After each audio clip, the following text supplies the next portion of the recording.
Welcome to Family Guidons, the podcast created by military spouses for military families. We're the ones holding down the home front during deployments, state activations, and everything in between. Here we have an honest conversation about the realities of military life, the highs, the hard moments, and the strength it takes to keep moving forward. Whether you're new to the military community or a seasoned spouse who's seen it all, Family Guidons is your place for connection, support, and real conversations. Because no one understands life like the ones who've been living it beside them. This is Family Guidons. Fall in. Welcome back to Family Guidons. I'm Kathy Bridgers. I'm a military wife of 28 years and a military mother of 8 years. I have 2 adult children, Austin and Bailey's a physical therapist. And I'm Michelle Matheny. I'm a military spouse of 14 years. I am a mom to 3 young girls, a small business owner, a volunteer with the Soldier and Family Readiness Groups, and a huge supporter of our military. Hi, and I'm Charlotte Stillwell. I am a military spouse of almost 31 years. I am a Blue Star mom of a son who is currently serving on active duty, and I'm also a Gold Star child. My father was killed in Vietnam when I was just a baby. And we'd like to welcome you back to today's episode.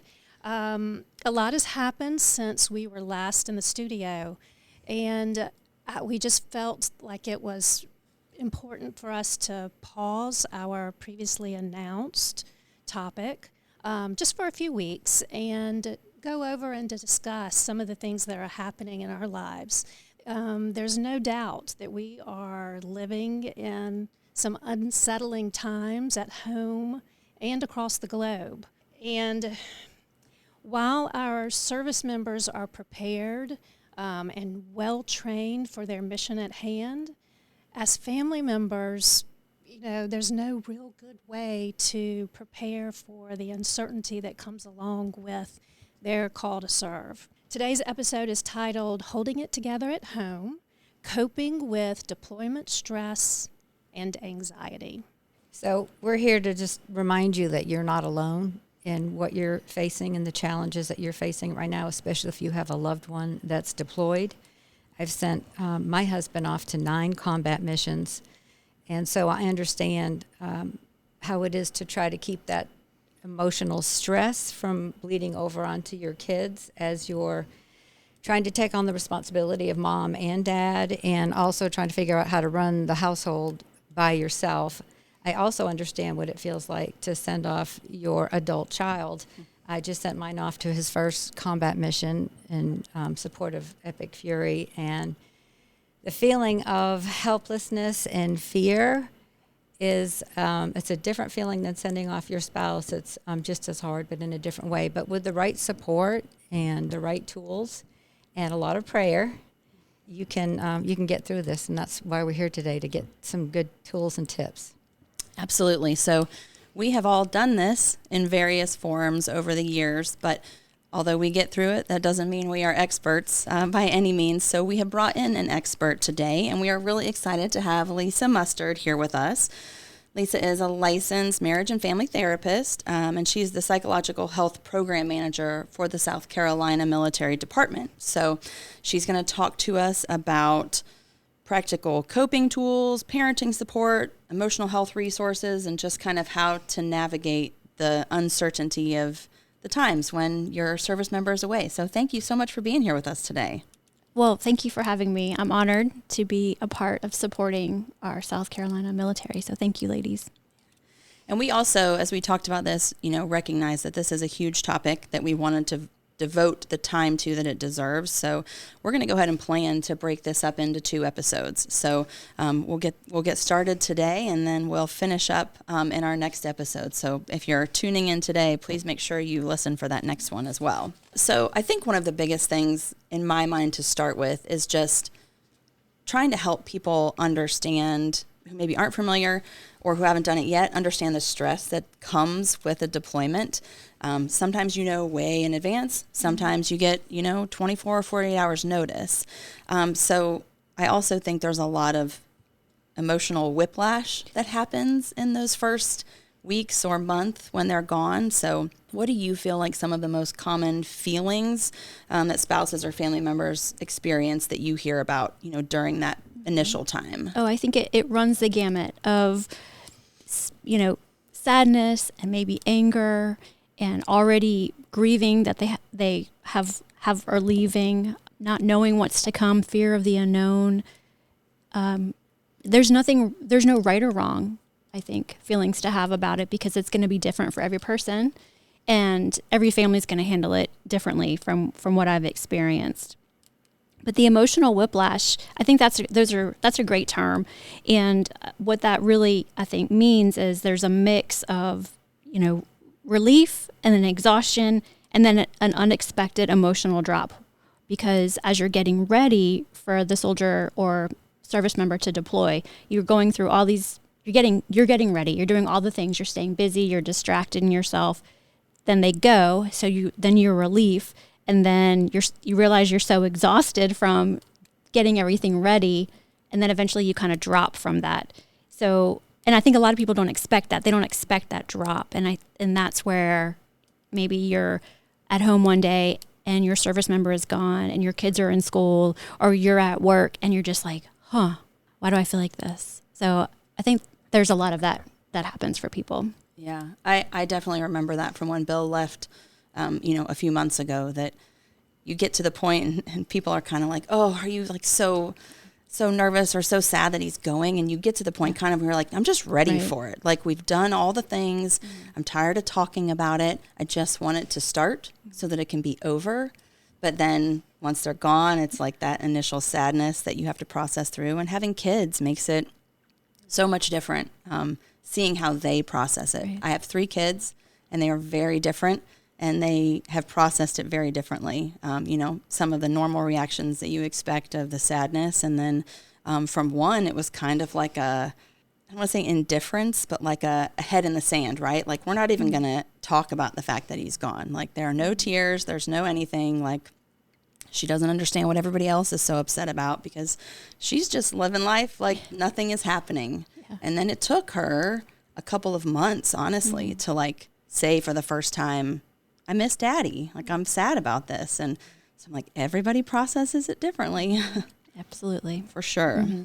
I remember once when my husband left and then came back because of weather. And so we'd gone through the whole process of building up to him leaving, and then, the tears and him leaving, and then the call that he's coming back. I almost told him to go to a hotel because of the devastation. Like, the kids were excited he came back, but I thought, oh my gosh, we have to go through this, separation withdrawal thing all over again. So, I mean, it's such a mix of emotions.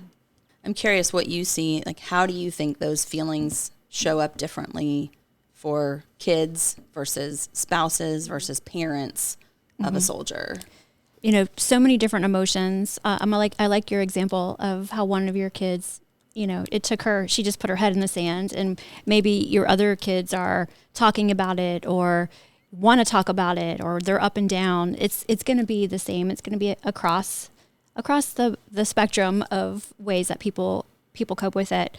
A lot of the times families get into go mode, and they're so busy just trying to get through the day and make the next meal, or, get to the job, or even go to sleep or get to the gym, all the different things that you're just kind of holding it together.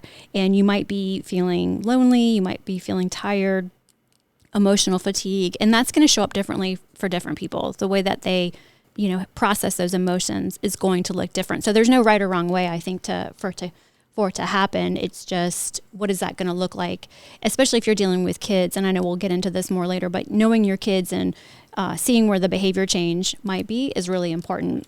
I mean, I just want to say that it's normal, I think, for spouses who are left behind to feel like they have to hold it all together. I mean, I think it's so common, and that's usually when I get a phone call from a spouse saying, I've just been trying to hold it all together, and I'm seeing my kids there's so much going on. And we were doing great up until, the news last weekend when Operation Epic Fury kicked in, and now we don't know what to think. I've been getting a lot of those kinds of calls. So, but I think that's normal, and that's fear, that's worry, and it's okay. And that's when you really want to lean in on your support systems, I think. I also feel like the holding it all together, or they look at other spouses maybe Yeah. who seem like they have it all together. And I do best personally, like when I stay busy. Mm-hmm. So I am very involved in a lot of different things because that keeps me from having too much time to wallow mm-hmm. or to think about, how I feel about different things. And so I will have other spouses that say, like, I don't even know how you're doing all this when your husband is gone. But I'm like, that's my coping mm-hmm. mechanism, right? Like, not everybody is like that. So although I always tell people, I'm like, although it seems like I'm just, firing on all cylinders, I'm like, that's how I get through the day. Right. It's not because it's easy. It's just because, like, that's the easiest way for me mm-hmm. to keep going. And that's not everybody's experience. Like you said, there's no right or wrong way. Some people need the downtime. Some people need the quiet.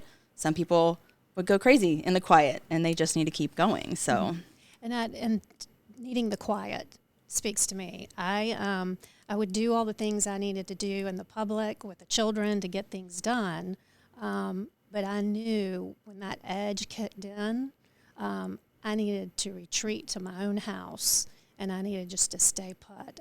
I need and I thrive on quiet time. Mm-hmm. So yes, I think it has to do with finding what works best for you.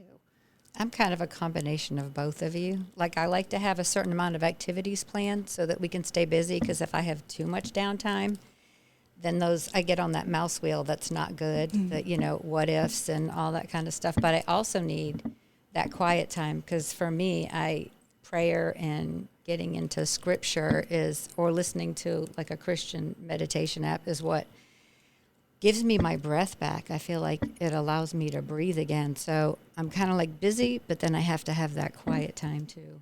So Lisa, you mentioned just a minute ago, you're getting calls mm-hmm. From family members who hear the news. Mm-hmm. What's your take on that 24-hour, never-ending news cycle and social media and the role it plays on family member stress? Yes. Gosh. I was just talking, my husband and I were just talking about how we have access to information 24/7, 365. And now it's not just access to information. It's anybody and everyone can put it out there and have an opinion. And if you don't know how to moderate your viewing or your scrolling, you can go down the rabbit hole and you can come out on the other side, really shaken.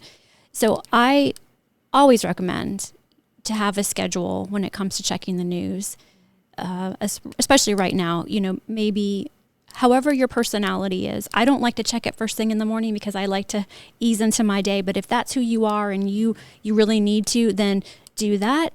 But maybe get up, if you have little ones, you maybe get up a little bit earlier than you normally would so you can kind of get that itch scratched so you're not bringing that into your morning routine with your children. But have a time limit. Give yourself 15 minutes. Go to trusted sites. Stay on trusted sites.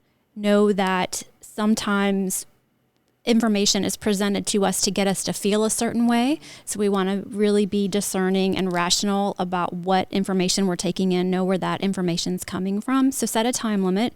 Maybe, in the beginning, you have to kind of maybe check it more often, but really work to kind of wean yourself down to once or twice a day. I know that's really hard. I mean, when I'm bored or I'm waiting on something, it's easy just to pull out your phone and scroll and see what's on social media. Really, I promise you're not doing yourself a favor by just checking. I need to know. It's going to up your stress response. It's going to up, if you're prone to anxiety, it's just going to kind of tap into that. But it's also a dopamine hit. We also have to recognize that we do get a little bit of feel good by having information or kind of like, settling your nerves a little bit. So I would recommend, I love what you shared about listening to music or scripture or reading, something that is going to bring you down. And it's okay not to check the news and to not check social media. It's okay to actually be bored. I'm really working hard these days to be more bored mm-hmm. because I think my creativity gets sucked when I'm watching or scrolling things too often.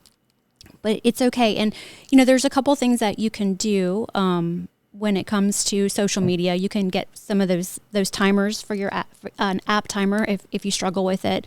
You could set, your own goals, write down what you want to accomplish, 10 minutes today, give yourself a little reward if you have to. But I really highly recommend not being on there as often as most people seem to be these days.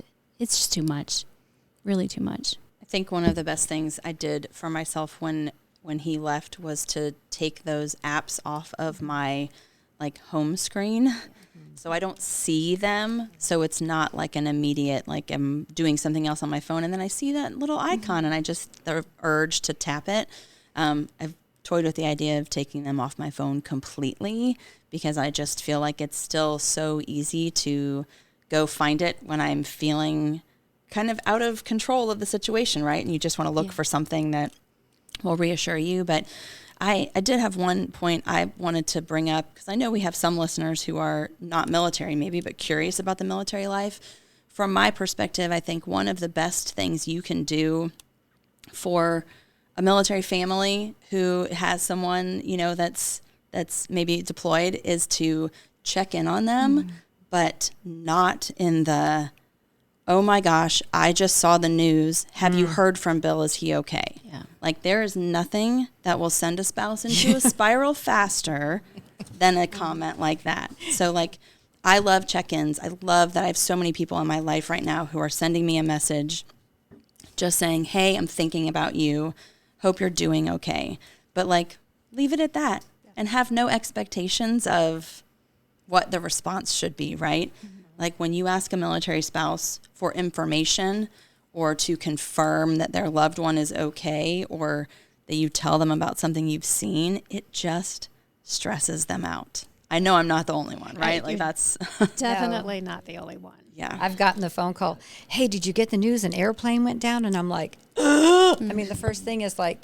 if I haven't heard is panic. And if I have heard, I'm already in a panic searching to find out where it is and who it is. But then I have the person that will go, hey, how you doing today? Anything going on? And I know that they've seen the news, but they're trying not to panic me. And I just appreciate that approach so much more checking on my emotions, how I'm doing than, have you seen, which is just not a good trigger. No. No. Can't imagine. Several times. Yeah.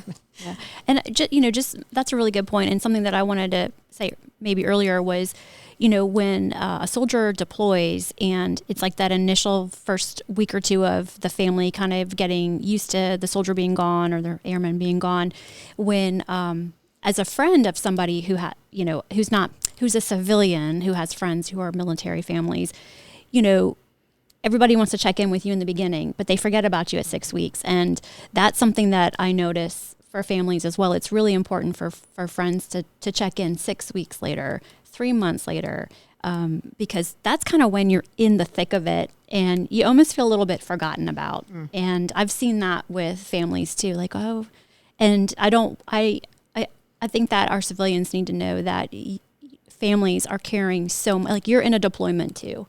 You're not just at home, hold down the fort. You're dealing with a deployment of your own. So I hope civilians out there will realize that and check in, not just the first week or the second week, but 6 weeks and then 3 months and so on. I think that's really helpful. Yeah, for people. absolutely. Lisa, and friends, I had friends do just that. Once a month, they delivered to my front door a meal completely ready to cook, no questions asked. I didn't always know when it was going to show up. I just knew, when I saw that bag on the front porch. And I don't know how they knew I was going to be home or out running around, but they somehow knew.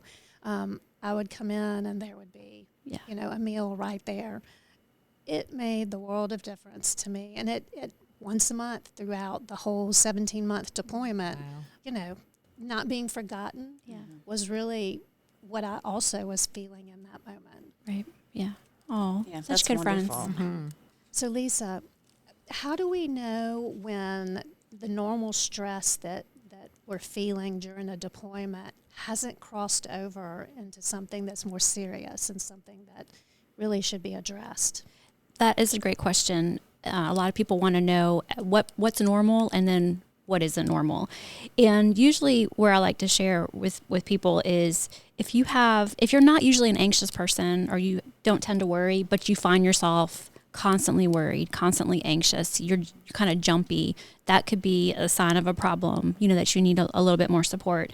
If you have a little bit of not sleeping well is going to make sense, is going to be normal. But if it's ongoing, if, somehow it's like you're having a really hard time falling asleep, and in the past you slept like a baby, or maybe you're waking up really early and you're used to sleeping really soundly, that might be an issue. How are you doing in your relationships with family members, with your coworkers? Are you irritable? Are you kind of grumpy? Is it bleeding into your work environment where your boss is saying, hey, I'm noticing that you're not, something going on. You're not your usual normal kind of self. I'm noticing a little bit of a change. Maybe you're feeling kind of numb or disconnected, and you're kind of in that weird space of you don't really know what you're feeling, but it doesn't feel normal. And then just basically having a hard time getting out of bed, difficulty functioning, you're not eating, maybe your hygiene's kind of, tanking a little bit.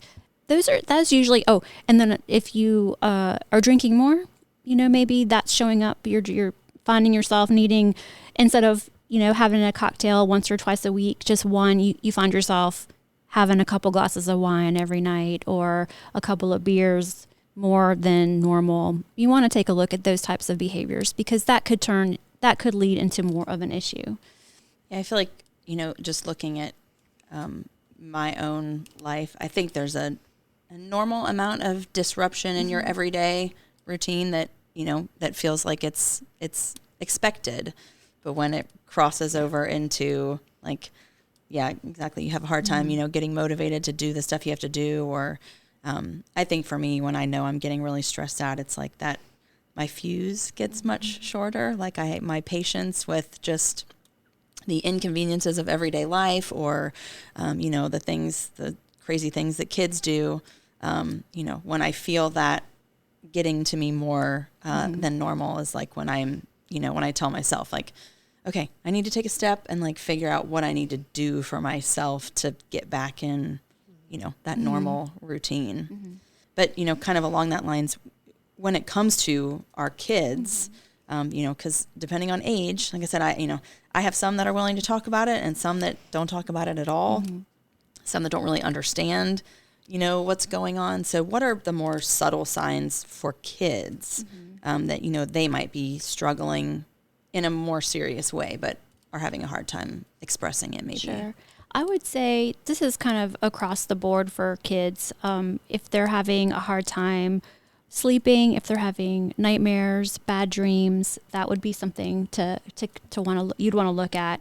If they're more clingy to you, they have a hard time detaching from you when you drop them off at school, or they don't want to go to school, that could be a sign of an issue. Maybe they're complaining about physical problems like a headache or stomach ache, those kind of nondescript kids things where you're like, really, do you have a headache? You got a stomach ache? Because you can't really, it's hard to know, but they're complaining of those types of symptoms. Maybe their teachers are reaching out to you and saying, your child, who's usually my little helper, doesn't want to help, is crying in class, grades are dropping, doesn't want to participate. And then just notice how your kids react to like normal everyday experiences. If they're having big or really big reactions to normal small things, you want to pay attention to that as well. Because as kids usually aren't, little kids, elementary school age, they have a hard time with words, but they're definitely going to show you with their behavior. And then middle school kids, well, that's a whole other breed of children. I'm glad we're out of that. Now I'm dealing with high schoolers, but middle school is just a different beast altogether, but it's going to be similar. If they have a big friend group and they're really, kind of social, maybe they're withdrawing a little bit. They don't want to be with their friends. They don't want to go and do the school activities. They don't want to participate in their sports. If they play club or school sports, they're just not into it. And they usually are really into those things. You know your kid best. And I always say, if you see something or notice something that's not normal for that kid, then that's something to to talk about. Maybe not with a counselor, but address it with your child and just start, pay attention to it. And you can talk about it. You say, I noticed that you haven't wanted to go to practice recently. Has something happened? Has something changed? Is something going on you want to talk about? And they might tell you, no, I'm fine, I'm good, whenever. But, keep asking, keep showing up for them. That's important. So it can run the gamut again on what they're going to show. Yeah. When my son was about 2.5, every time I would buckle him in the car seat after his dad left, he would kick me. And I was like, Bud, what's going on? And he just would kick me. And so after the second or third time, I said, Austin, why do you keep kicking Mommy when she buckles you in the car? And he said, because you made Daddy leave. Oh, wow. And I was like, it took my breath away. And so I just had to sit him down and go, look, this is Daddy's job, and this is what he's doing. And Mommy's upset that he's gone too. I didn't make him leave. And it completely turned the situation around. He was then coming to me for reassurance. I went from the bad guy to somebody that could help him. But it was as simple as me just saying, instead of scolding him over and over for doing something wrong, I just asked the simple question. He came right out and said it. And for my daughter, she didn't want to go to softball practice. And before that, she loved it. She would tear up. Mm-hmm. And so we had to sit down and talk about what was going on and the extra pressure. And it helped. We backed off a little bit on the extracurricular stuff and gave her some more downtime. Mm-hmm. But it really does pay just to ask the simple questions. Yeah. A lot of times they'll just come right out and tell you. Yeah. That's great though. That you knew to talk to him and ask that question instead of just, punish him for kicking you. I think so. We just need to talk to our kids, and another thing that I noticed too is I'll get a call from a family member and they'll just tell me how their child is anxious, and depending on how well I know the spouse, I'll say, well, tell me about your anxiety. How anxious are you feeling right now? And then, because kids are going to pick up on it, they're going to mirror us. We're their best models, and so I am. If my daughter is watching this, I am the first person to know that when my anxiety goes up, my emotional reactivity goes up, I'm gonna see it. It's gonna be mirrored in my children. So I think it's really important that we pay attention to how we are expressing our anxiety and our emotions, because our kids they're gonna go, oh, well, if Mommy does it, then okay, I can act like that too. So, but that's normal. I think we're all works in progress, and so don't be too hard on yourself. If you find yourself doing that, it's fixable. It's not the end of the world. It's very humbling, though. It is. Oh, yes. Yeah. They absorb everything. Yes. Really, positive and negative. That leads us into coping and grounding strategies. And I've got a letter from one of our listeners. Desiree wrote in on her ideas. She said the biggest help was having fellow guards' wives with children get together as much as possible. We would swap out and take care of each other's kids to give each other breaks. It was just being together, having events, gatherings, shower ladies, nights out. That also helped. Having kids getting excited about putting together fun stuff for their dad to ship was also really sweet. I wholeheartedly recommend therapy, even if it's just once every 2 weeks. I think there are programs out there that aid with spouses who need it. I'm not sure if they still have the Yellow Ribbon program or not, but that was wonderful. That's so great. Good ideas from Desiree. Thank you, Desiree. I think I've mentioned this in a past episode, but I think the community part, is so important in a deployment. And depending on your branch or your, situation, whether you're active duty or National Guard, that may be easier or harder. But you got to find those people somewhere, because as wonderful as your civilian friends and family are, they just don't understand it. There is no way to understand it unless you've been through it. So I feel so blessed that our family, has people that are close around us, physically close, that are in the same situation. So I've started a monthly coffee date with one of the spouses from Bill's unit. And, sometimes we just talk about random stuff. Sometimes we spend a little time crying together or something. But, whatever it is, I just feel so refreshed after that. Or being invited over for dinner at a family's house who's a National Guard family, and knowing that there's no pressure in that space to try to talk about what's going on. You can just be with them and they get it. It's amazing. I saw Michelle, was it last weekend? 2 weekends ago at the National Guard Conference.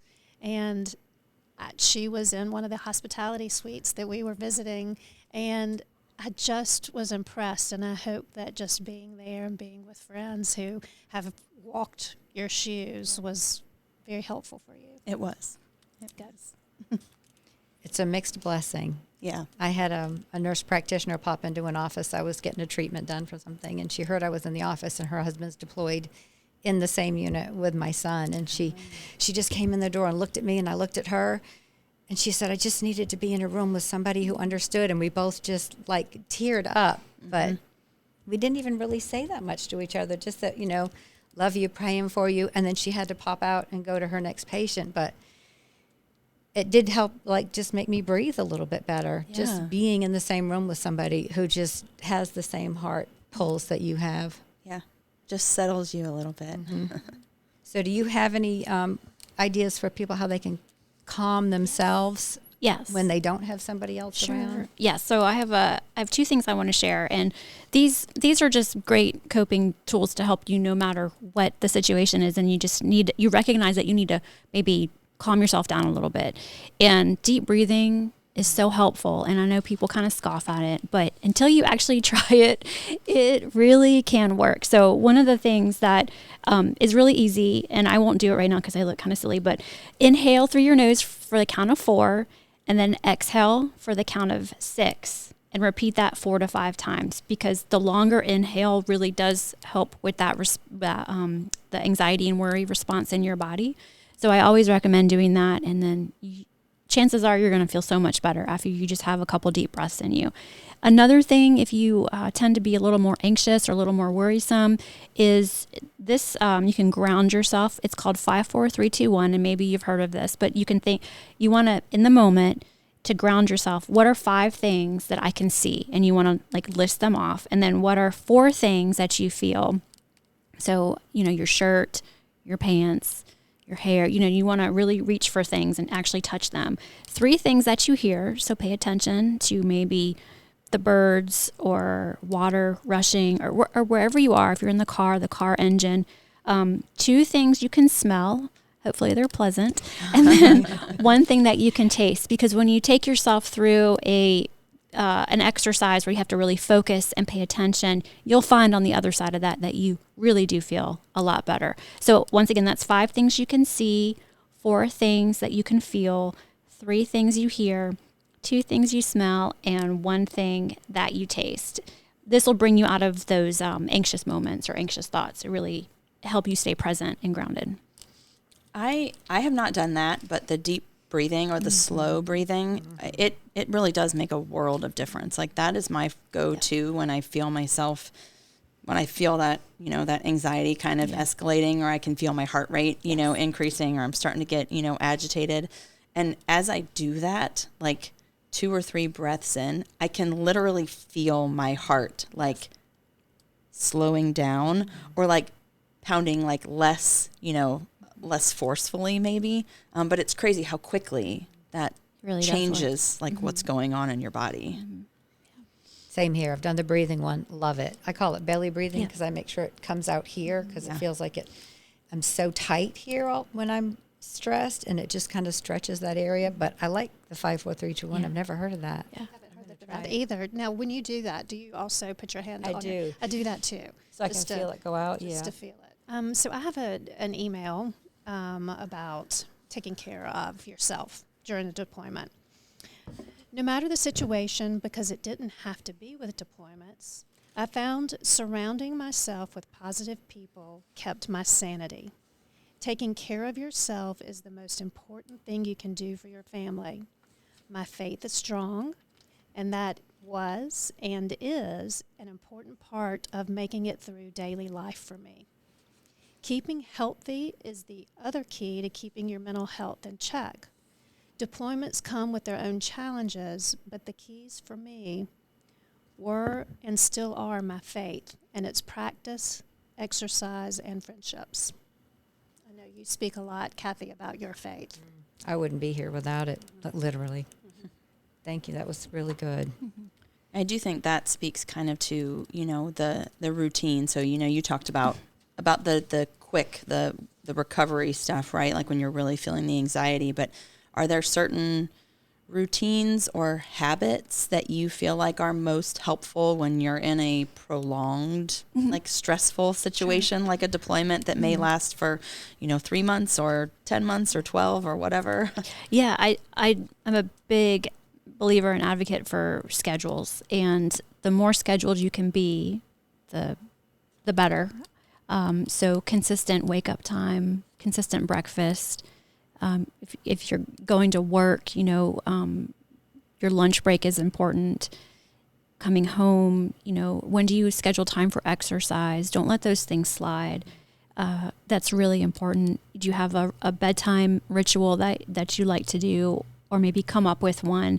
I don't recommend it scrolling your phone as your bedtime ritual. That is really not a good ritual. I mean, I would suggest if you have to have your phone in the room, because I know a lot of people don't like not having their phone in the room, just in case, maybe if you put it at a distance from your night table, I think that's really a good thing. Not having it, because if you can't sleep, what are you going to do? You're going to grab that phone. I know I keep harping on the phones and the social media, but I do think it's important that is not part of your wind down ritual. And maybe part of your wind down ritual is watching a show on your phone. That's that's totally fine, but have a stopping point that you put that up. On the weekends, if weekends are hard, try to schedule activities that are going to keep you busy. Really look for, I love how you said you have the coffee date with your other military spouse. I think that's really helpful. If you have, for your children, you want to also try to keep them as much as a schedule as you can, but also knowing your kid and knowing yourself and knowing when you need that time alone is important. But I do think being on a schedule is very, very important. Deployment or non-deployment, I think it's just a good thing for humans to have schedules, for sure. Something predictable in an unpredictable time. Yeah, because you have so much you can't control. There's so much fear of the unknown. There's so much happening that you have no control over, and that's so unnerving for people. And we used to say this many moons ago when I first started working with the Guard, like this is a new normal. Mm-hmm. The deployment is a new normal. And I've been working for the Guard since I think 2010. So it's wild for me to, here we go again. I really wasn't expecting this to be going on again. I'm sure y'all weren't expecting it either. So the new normal is here we are again. It's a new normal. And it's even a newer normal with the way things are happening right now and what's going on. So I really think it's important to recognize that things can be similar, but they're going to be different for you and for your family. And that's okay. It's going to be okay. You're going to figure this out. There's great support out there. I mean, the new normal is just new, another one. Yeah. You make a great point about that. I mean, we've been joking since things kind of changed, that, when we went into this deployment, it was unfortunate to have the separation, but it was just, a desk job on the other side of the world. Like he's doing his normal stuff. He's just doing it in a different place. And now this feels much, much different than that. And so, kind of coping with that change in the reality is hard and stressful. And I think, the importance of habits and the self-care there. I got a note from a friend about this topic, and Laura said, when I asked her, what do you think, or what are your thoughts on how you kept your, sanity during a deployment? And she said exercise, but she said, but honestly, just staying busy, between the kids and work, she felt like she rarely had downtime. So not necessarily maybe the healthiest, but she didn't have a lot of time to process her feelings. So that just kind of helped her keep going. But she also made a good point that I think it's important to recognize that it feels very selfish as a mother, even without a deployed spouse, to take the hour or hour and a half to exercise, to spend the money for the gym membership or the child care, or, if exercise is not your thing, whatever that hobby or habit is that keeps you grounded and keeps you feeling like yourself. And I think whether you're a mother or a father at home taking care of the kids, or a parent of a soldier who's taking care of grandkids, or whatever that might be, to really emphasize your self-care, because you cannot take, I mean, we've talked about how much, kids and other people absorb your energy. Like, you can't take care of them if you're not taking care of yourself. And that just really resonates with me. So thank you, Laura, for that. But the last 3 weeks, I think I would have gone absolutely crazy if I had not. I had a few days in the beginning where I kind of, wallowed, and then it was like, okay, I've got to get back to my basics. And so that was getting back to the gym, starting each morning with, a song, a worship song, devotional podcast that I really like, and just doing those little things so that I didn't fall into the routine of going home and sitting down and just being like an unproductive, worrying lump. Yeah. It's a good example for the kids too, to see you do that. And it's okay to say, hey, mom needs a timeout. Like, don't mess with me right now. I'm having a little bit of a struggle, so I'm going to take a few minutes and I'm going to just chill out, and I'll be back with you in a little bit, because it teaches them it's okay to do that for themselves when they're feeling overwhelmed. So do you have any suggestions for maintaining a healthy connection with your partner when they're overseas in the midst of all the job, kids, house, chaos, in a positive way? Yes, and it's going to look different for the soldiers that are getting ready to deploy now versus, you thought he was just going over there for a desk job kind of thing. So maybe your talks were different, but before, how are we going to stay connected? But I think it's important to start that conversation before they go is, I know there's a lot we don't know about how often we can talk, but here's some things that might keep us connected. Reading the same book together. I don't know if you can watch a series. I don't know what the internet's like over there, but watching the same series, whatever you enjoy together as a couple, how can you keep that going while the soldier is deployed, or airman is deployed?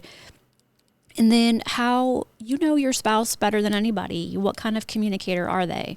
And do you, I know how my husband likes how we communicate, and so let's talk about that. Okay, so this is how you communicate, but this is what I like, and this is what I need. And you know me, and you know how I might be, so I need more than just I'm good or a thumbs up. Like, I need more than that. And, talk about those things ahead of time as best as you can, and know that, I'm trying to think what else has been discussed in the past, like other families have shared that was helpful. I don't know if it's possible to do it now, but I remember doing couples counseling when a soldier was deployed and the spouse was here. We somehow figured out how to get the spouse on the other, get them engaged. It was pretty, 1 or 2 sessions, but it was all about she just felt like the communication wasn't there and she was really worried. And, we talked about maybe her own insecurities of not getting the communication that she would like to receive, but just things like that. If you write emails to each other, that was more prevalent. Now it's texting, but sending a picture if you can, just letting them know that you're thinking of them, things like that. Just try to remember what you have in common and try to keep those things going as best as you can. So I found myself trying not to dump. Yeah. We would only talk maybe once or twice a week, and you've got the garbage disposal is stuck. The garage door doesn't work. I ended up in the ER with, my son having stitches. So I tried to not do that dump immediately, because I have to remember that they have a tremendous amount on their plate, and I honestly don't want to distract them from what they need to focus on. So I tried to pick the stuff that was important and just, try to handle the rest. You can write it down and go over it with them later, but I think trying to focus on being uplifting for both of you and not trying to deal with really heavy things if you don't have to deal with them in that moment was helpful for us. That's really good advice. I think a lot of the times we think we're connecting with our spouse by dumping on them because they want to know. But when they're in deployment status, they don't need to know. No. That's not maybe what they need to hear right then and there. So I think that's really wise, is knowing what to share and what not to share. Yeah. And you can have that conversation ahead of time too, before they go. Right. Just know, okay, if this happens, if the tree falls, this is who you call. If you accidentally do something with the car, this is who you call. So you have a plan in place that you feel confident in your ability to handle things. And it's a sense of, when I do things on my own that my husband would usually do, I feel pretty good. I'm like, yeah, I just did that. I'm pretty proud of myself. So it's going to grow you as a spouse as well. I'm sure y'all have stories of when your husbands came back, how you just kind of did things and moved on with life, and they were like, wait a minute, that's usually my job. There's all kinds of stories like that floating around. Those are fun to hear. That would be an entire That's episode a whole other in and of itself. Yeah. Back it on up, Yeah. son. Yeah. Yeah, just the whole episode on what military spouses have accomplished while their soldier was gone. I think that would be a good one. And rejoining. Yes. How to rejoin Yep. family after being gone for so long. For sure. So I think that's a good stopping point for today. We've reached the end of our episode time, but please tune in next week to hear more about the coping with deployment anxiety and stress. We're going to talk about supporting kids through deployment, how if you are a parent of a service member to support them, and some other resources for coping. So we hope to see you back next week. And again, please like and share this episode with another military family. And until next time, from the Bluff Road Readiness Center to wherever you are listening.